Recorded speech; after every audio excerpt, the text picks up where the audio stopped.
Well, that was one more antagonist kicking the bucket, almost in an anticlimactic way, as it seems that it's very likely that Elsie, was the main antagonist all along, or at least what is truly possessing her. Because once again, we do not get any answers, but we do get something that is very sort of interesting. A machine that can produce machines infinitely. Also, we get a little more answers on who Acnoella is. This is Eden Zero Chapter 212, me the Angry and Thunderspear reviewer. A nice cover page, but it begins with Hermito looking at her records and seeing all those signs that Elsie was suffering from minor bruising, hypothermia, mild hydration, and damage to right correspond. But what Hermit was really looking for was a video record. Apparently there was something Elsie said that fled over their heads. Elsewhere, Justice still clashes with Acnoella, who enters her overdrive form, revealing a more robotic form and less clothing, as well as showing her true face, and calling the dragons her children as they attack Justice. Homer aids in the battle as well. It's during this time that Acnoella begins to show her true personality, so to speak. Is the fact that it seems that in the end Acnoella is obsessed about being a mother who is in control, because she produced the dragons here in Leonard, apparently revealing that dragons have always existed in forming falls. However, the dragons she creates are her own. Through a birth-like machines, or soldier birthing machine, the Leonard's Kingdom's greatest invention, known as Mobius, that apparently Justice knows of, but it was never finished. But Acnoella managed to finish it even after the war was finished, because she is the one who invented it. Apparently revealing that if Elsie had not started her little rebellion, it would have actually been completed sooner. Once again showing that if Elsie had not created that rebellion, then everything would have been even more bad than it previously had been. It mentioned here also that Acnoella is leaning it to Dark Sigi, which also probably explains how he's able to produce so much of his skeleton army. But it's not exactly clear on how big it is. So, through certain moments, she controls by sending certain beams or moving her fingers, she can actually control the dragons to shoot. And Homura managed to save Justice from an attack, which actually surprises him. Well, he hasn't stabbed her in the back yet. It's here that Acnoella begins to show a very twisted way of thinking, saying that she has not use for human children, and that is why she prefers machines, because they listen to their mothers, showing that deep down Acnoella is nothing more than a selfish, evil character that has a grudge against humanity, because she once was human and a mother, but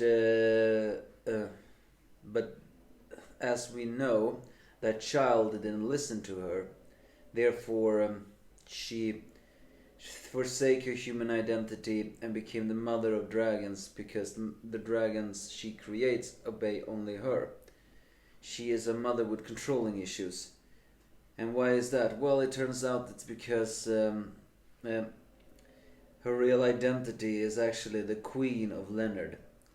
She has destroyed countless planets and people with the overwhelming might of dragons. So she did not care for human realm. She only cared about the dragons that she creates, because then she can always be a mother. That is... But in the end, Acnoella never forgot her true human desire.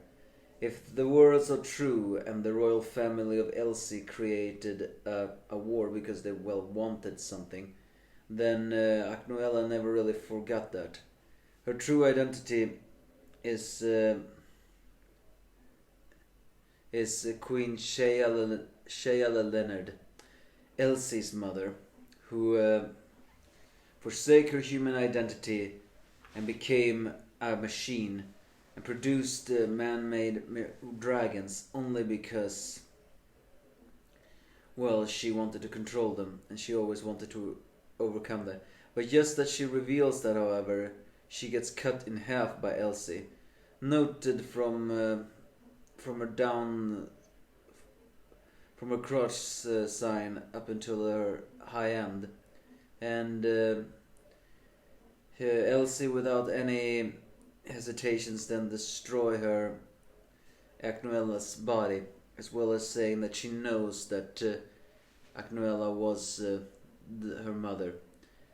But it's during this time, though, in the smoke, when the smoke clears, Elsie's face has changed into a very sadistic one, as she proclaims, "I'll be taking Mobius now," and the chapter ends like that.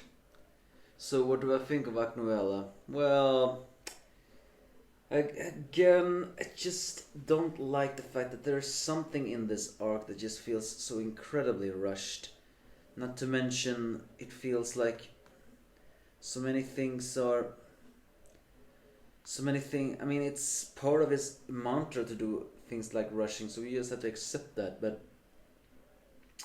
it just feels like some things are not happening or something like that.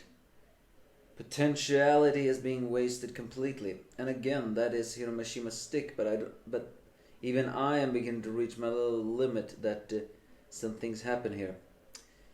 But we are to make clear here on how Acnoella views the world, so to speak. Acnoella was Queen Shea Leonard. We know the royal family of Leonard created a war. Elsie was the one who created a rebellion that destroyed Leonard, but also stopped the war.